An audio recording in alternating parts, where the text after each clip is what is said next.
Welcome back. Special Inside the War Room tonight. We are taking you deep inside the war rooms of the 08 campaigns, and our latest NBC News Wall Street Journal poll is in, helping us to evaluate what is working and what isn't. Back with us, Rachel Maddow, Harold Ford Jr., Jonathan Capehart, and Joe Scarborough. First up, the Clinton camp may have some retooling to do. The latest from our poll indicates that Hillary Clinton has now dipped to a new low. Go to the numbers. 37% is her negative rating, rather her positive rating. It's the lowest positive rating our polls have reported since March of 2001, just 2 months after she was elected to the U.S. Senate. That is down from 45% earlier this month. Rachel, striking. Yeah, it is striking. I mean, this is not Cheney level approval ratings. This is not that bad. This is not, the generic approval rating for Congress, which is always somewhere down around, what the approval rating for toenail fungus.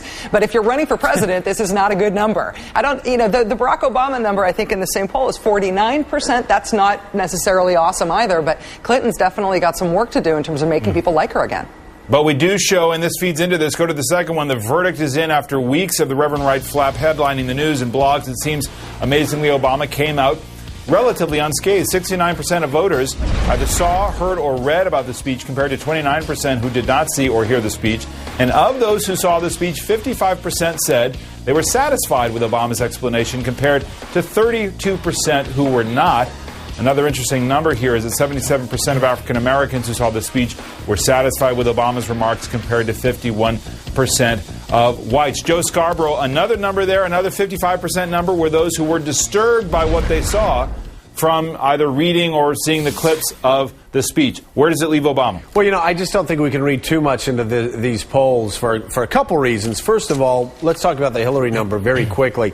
This poll was taken right in the middle of that Bosnian controversy. Right. Hillary Clinton was badly embarrassed by that, but that story doesn't seem to have any legs.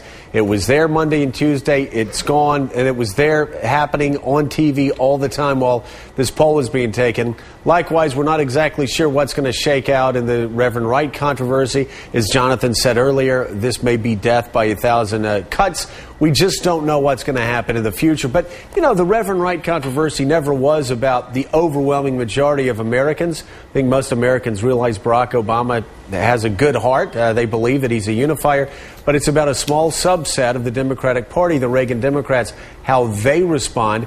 And that's something that we're probably not going to know until people go vote in Pennsylvania on April 22nd. Let's move on. They'll all claim they'll unify the country. So who is doing a better job of hammering home that message? Look at this. 60% of voters say Barack Obama will be successful in uniting the country and reducing partisan fighting in Congress, compared to 58% for John McCain and 46% for Hillary Clinton. Note that 50% of voters do not think that Hillary Clinton will be a success at uniting the country. Harold Ford, warning sign there, also says something about support among independents, where Barack Obama has an advantage. Your take? Clearly.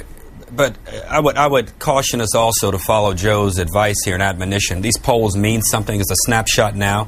But the reality is, once you join the Democrat and the Republican in the early summer, early fall, whenever it may happen, you'll have a different dynamic. And voters across the country will be able to hear not only from Hillary Clinton, but they'll hear from a whole host of Democrats supporting her. Or if it's Barack Obama, you'll hear from him and a whole host of Democrats going up against John McCain. So I think it's a little premature to look too much into this. The thing that Hillary Clinton most has to take from those numbers is that the ability to unify the country probably won't be her message if she's the nominee, because she has such a tall hill to climb.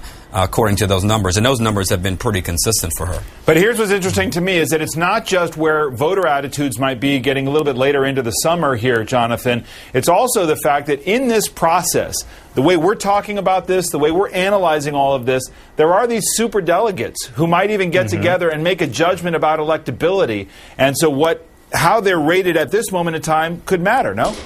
Yes, it could. And, on Senator Clinton's number, remember, she came into this race already with high negatives. So that the fact that her negative rating is increasing is really, really troublesome. And, of course, superdelegates are elected officials. They are all about backing the right horse. Of course, backing the candidate you believe in is also important. But if it looks like Senator Clinton can't seal the deal with the American people up against John McCain, they'll rush to Senator Obama. But remember one thing, 6 months ago, many in the media media and many in politics counted John McCain dead. We're still a good 8 months away, eight months and a week or two away from this. And also, we're talking about we're going deep inside the polls, but you know, it doesn't really matter if the New York Giants rush for 20 yards or 35 yards.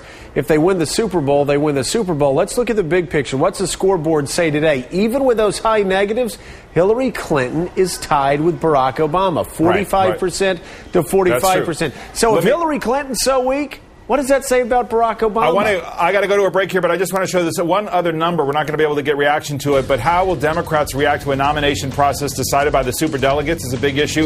Look at this. This hasn't been very widely reported in the poll. A majority of Democratic voters, 41 to 32%, would not consider the nominee to be legitimate if he or she loses among delegates selected by voters, but wins the nomination by winning among the superdelegates. This is obviously a big topic of debate as well.